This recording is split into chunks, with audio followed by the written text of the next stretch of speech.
This is the European edition of Breaking Banks, the world's #1 fintech podcast and radio show.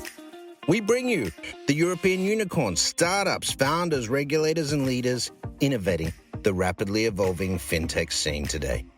A truly localized podcast with both English and local language content, with some of the world's most well-known hosts and influencers in the fintech sector globally.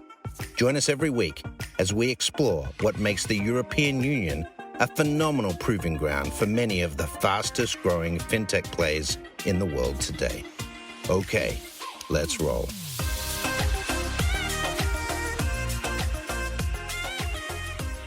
Hi, Paul. Hello. Welcome to Breaking Banks Europe at Money2020. You just came back from like a big announcement, and it looks like Thought Machine is, keeps announcing new things. It's like a very busy Money2020, isn't it? Yes, it certainly is. I mean, it's great to be here. It's great to be, part of a live show again. And of course, it's good to kind of, have a lot of good news to say. Good to meet new friends, catch up with old friends, and there's certainly a buzz about the place, I think. So why don't share a little bit about, right now a huge financial institution sort of, brings its trust, Yes. to Thought Machine, to rebuild something that seemed unbreakable, until a few months ago. Talk a little bit about how did you win this? Oh, right. So the institution is JPMorgan Chase. I wanted him to say it, I didn't want to spoil the name. It is a huge bank by market cap, by balance sheet, by number of customers, and and a hugely innovative bank, a hugely systemically important bank. And so the news was we just announced today that we've signed a global multi-year licensing partnership with JPMorgan Chase. How did it come about? We've been talking to them for a long time. In fact, they invited me to. I think the start of it was they invited me to talk at one of their conferences about 4 years ago, and I pitched Thought Machine, and they said very, very interesting. And they said, but that means we would have to re-platform all our bank. And I went, yeah. And they went, oh, okay. And and then we've been talking to them, doing proofs of concepts, various pieces of project work, and they've got a great team. They're very, very. They've got a very deep technical team there. So in a way, that's it's very good to deal with other people who are so into technology. Some banks really struggle with the technology. Chase does not. So we always thought we were dealing with peers along the way. And we showed off what our core banking engine does. They were obviously impressed, and we got there. I mean, there's a lot of negotiation and things like that as well. But it feels a very positive moment right now. So it feels like almost a pivotal historical moment here, right? Because because, and I'm not saying because we are in your booth, and I'm not pleasing anyone here. But truth is that the fact that like a middle-sized bank sort of in an agile way would choose a company that until 3-4 years ago was a startup, let's put it this way, it was no news. This one seems like a sort of almost a cultural mindset, right? Yeah. That's what it looks like, don't you think? Yes, I mean the way I say it is, we have always been pure to our beliefs. We always really believe that cloud native core banking is the way to go. And when we first started this, it was an open question of whether any banks would listen. But I always found that the banks listened. That we always got conversations, and we always got conversations with senior people very early on. So I always knew that if we could do it, they would be very interested, right? So it's not that you try and pitch an idea and they go, "Don't be silly." So they're always interested. And then it's a question of building it. And then we started building it 6 years ago. And we've been building it out, and we've acquired plenty of customers along the way. It's ones we can talk about, customers that are here, Lloyd's, SEB, Standard Chartered, and many others. And there's other ones other big banks that we've signed, but we haven't announced yet. But we are very, very focused. So a lot of Money2020 is about digital banks and challenger banks and things like that, which is an important segment to us. And that is one foundation in what we do. but we've always been very, very interested in the big banks because they have this legacy technology. It slows them down, it stops them from innovating, and we really think if we could solve that problem, then we'd really be that would really be something. So we've always been looking at the big banks and always been looking at basically stage one is, can we build them the platform of the future? And then stage two, can we give them enough confidence that they want to buy it? And then stage three, and then can they integrate it and get all their customers off the old bank and put it onto our bank? So gradually all those conversations are being won, and gradually the banks are agreeing with this more and more. And often the conversations are very friendly. It's just about the question of how are we going to navigate this journey, and how are we going to get these things done? And the confidence in us is increasing all the time. So Paul, I know that this is going to be a super busy Money2020 going ahead. Thank you very much for being with us, and stay tuned because this conversation is far from being over. Thank you, Paul. Thank you very much. Yeah, great to be here. The FTS Fest is back. As 2021 develops, it will become more and more apparent how this year can truly mark the start of a second fintech revolution. Starting with a focus on sustainability, financial inclusion, and impact investing, topics that today must be considered transversely. We'll explore trends that are already shaking up the industry, such as embedded and decentralized finance spotting. Be part of the FinTech Revolution 2.0. Join ftsfest.com. Hey guys, I'm Matteo Rizzi. You are here with Breaking Banks Europe at Money2020. We are here with the BPC, a very large group, and I'm here with Jane and Matthias, also representing Radar Payments. So why don't we start by describing the activities of the group? Jane, you want to start? Yeah, sure. Thanks, Matteo. So yeah, BPC is a payments technology company that's been in existence for over 25 years.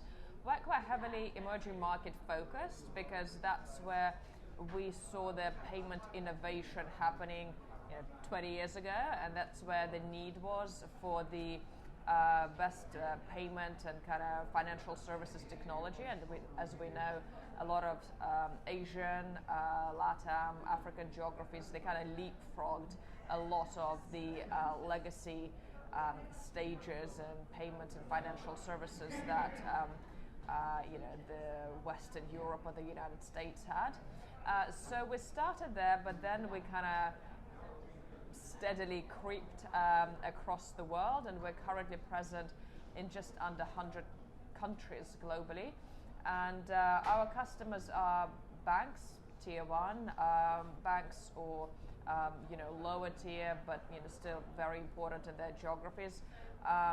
Transportation companies, payment service providers, telcos, startups. As payments industry has grown out of its traditional banking space, so has our business expanded also. So we have our own homegrown technology, a end-to-end payment solution platform called Smart Vista. We cover every single, I would say, need in a payments world. So have our own fraud prevention engine, and obviously acceptance, authorization of payments from any method these days. Obviously, starting ages ago with credit cards, and then cards in general.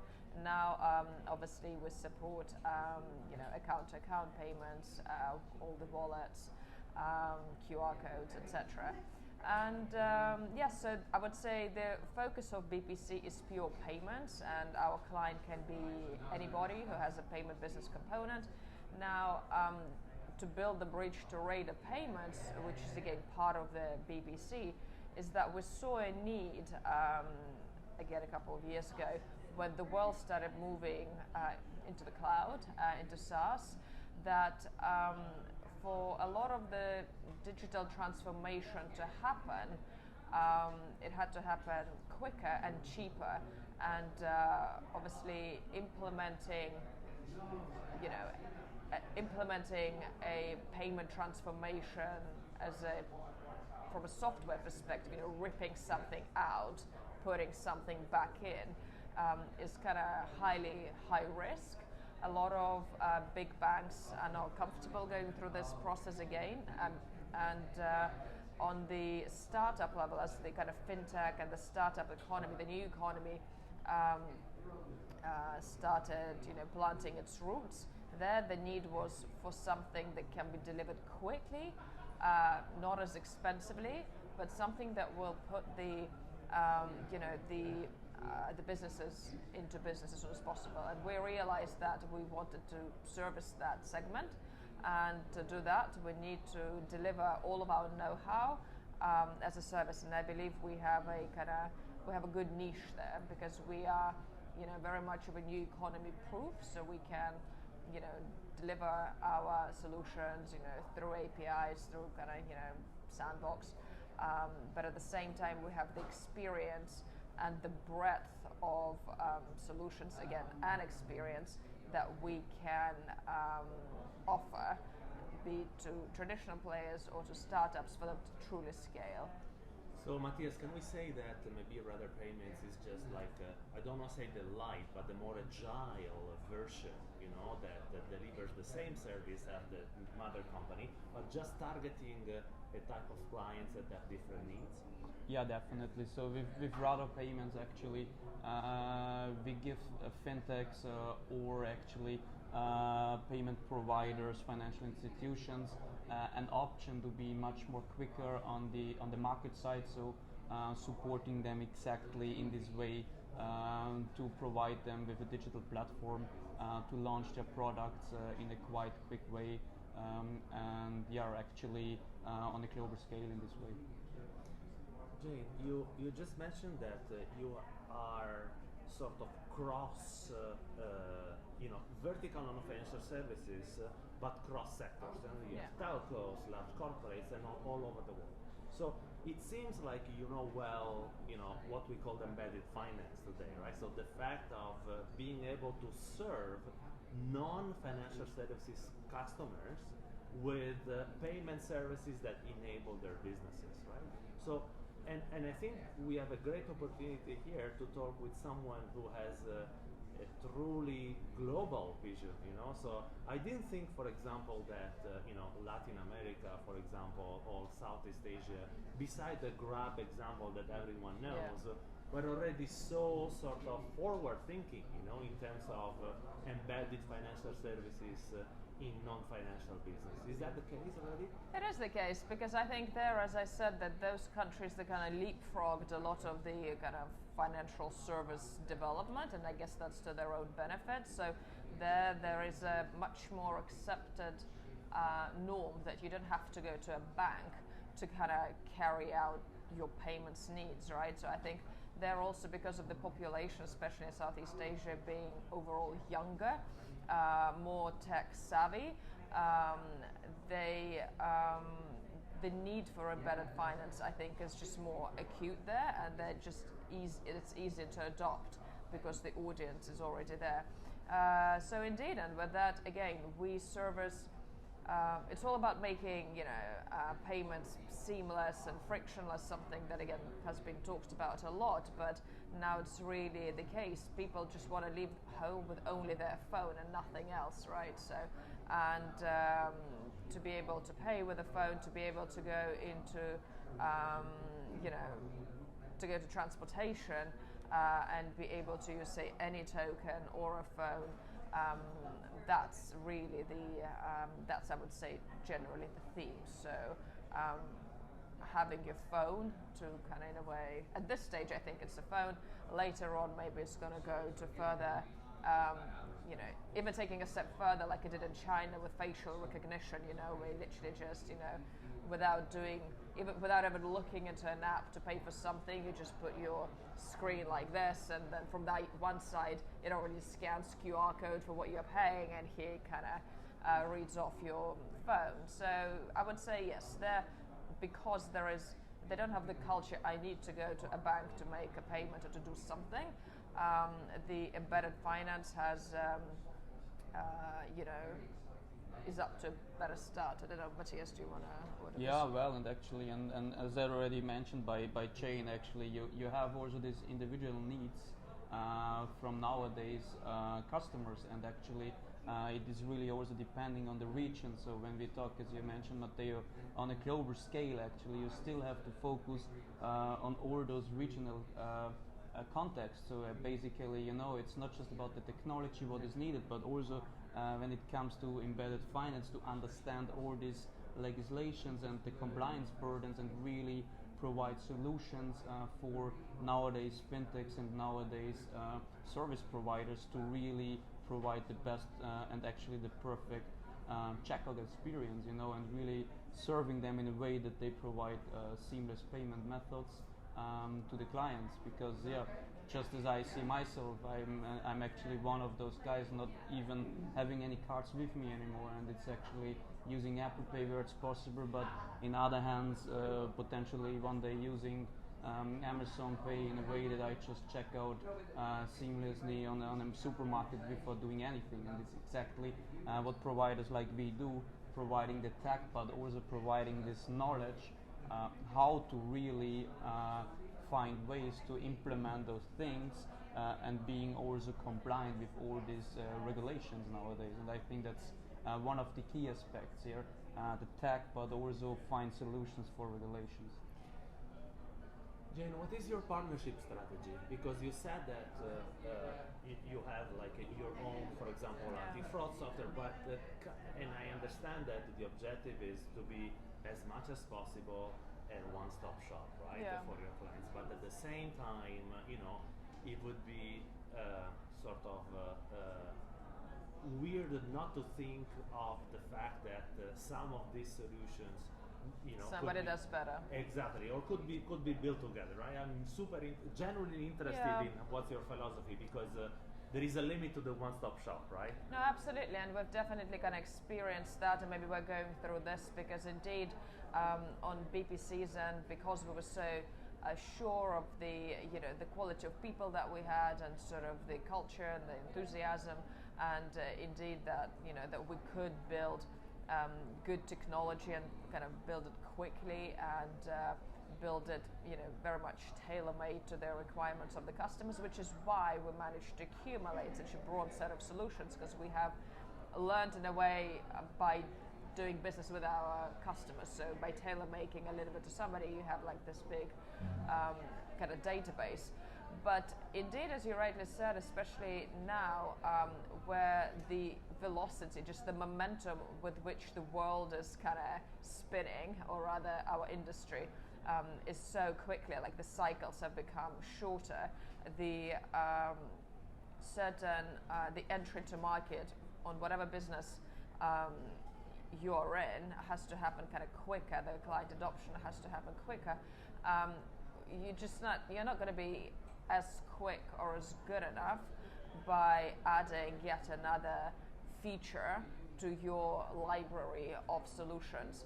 And I think it's also very kind of, in some ways, I don't want to say arrogant to think that you know everything better. Of course, I think we have a benefit that we are present globally, so we gotta really keep the finger on the pulse on the innovation there.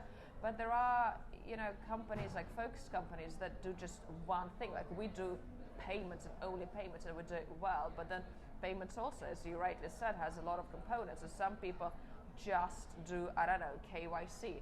Some people just do, particular type of fraud, and they're very good at it. And so I think you need to be humble enough overall to understand that and to be brave enough to partner, because I think there's still, and I'm probably talking on behalf of our organization as well, that we're all saying, yeah, let's partner, but when it comes to the final push of like either sharing or opening the books,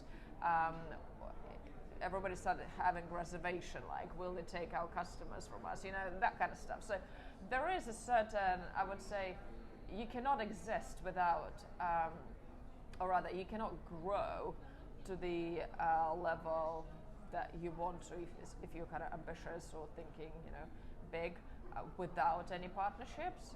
But it's also a certain shift in mentality. But also, on the other hand, you need to, it's like, like a marriage, you need to also figure out like what the, where the partner is also there with you for kind of a long ride. So, short answer, we absolutely have to work with partners, and actually Matthias has our head of partnerships, and he's done a tremendous job. And it's amazing. Actually, you learn a lot because you just see how much great stuff is out there. And even if it's something that we kind of know how to do in-house, there are just all those features that, those guys have focused just on that to do better. But we still, we have a lot of kind of work to do.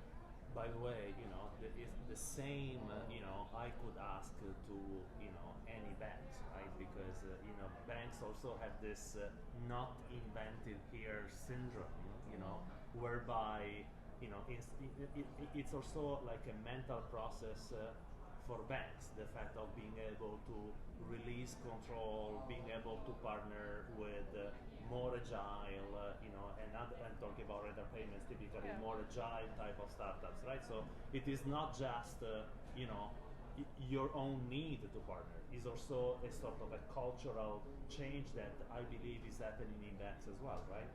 Yeah, definitely. So we also see that banks now get more open. However, they also need their own, as you mentioned, change of mindset, because on one direction, yes, they see the need, because if you don't partner with some fintechs which you potentially think is your competitor, you might be on one day maybe not anymore there, like as we see nowadays rising fintechs like name them like N26 or Revolut here.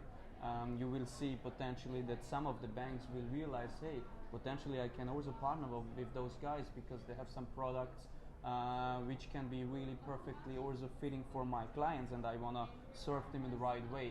And actually that's what Jane already mentioned, is what we are also doing with partners nowadays is really to find value propositions together where we understand with RARA and BPC where we are perfect on, and where our partners is actually doing the right fit. And it's really like exactly this idea to discuss, to be open enough, and also on the banking side and also for fintechs and for service providers, be brave and open enough to discuss together how we can find value proposition to serve the end client perfect, because at the end of the day, all around, like you, me, Jane, we just want to have proper financial services, and nowadays it's actually the best way to partner and make it together. Basically the time is really the right one nowadays, get me more open and really start to partner also as a traditional bank. It sounds always easier, to say, but for us it was completely new field to open up, to discuss what do we have, what do you have, how we can partner, how we integrate, how we sell potentially together, keep in mind there is our customers, your customers, and really, open up actually. And that's for sure challenge, but for sure also fun. I always say it's quite a fun idea how you partner nowadays, and for banks even more. Guys, I've been in this fintech circus for the past 13 years, and sometimes, it happens that I meet companies that I have frankly never interacted with before, but actually make the payment space pretty cool, because I do love this global footprint of you guys, and especially the focus on emerging markets. Jane, Matthias, thank you very much for being with us, and see you next time. Stay tuned. Thanks, Matteo. Thanks so much. Thanks for listening to Breaking Banks Europe, a Provoke Media podcast in cooperation with FinTech Stage. Don't forget to tweet us out, shout out, or post to the team at Breaking Banks EU on Twitter. If there's something or someone you'd like to hear on our cast, let us know. See you next week on Breaking Banks Europe.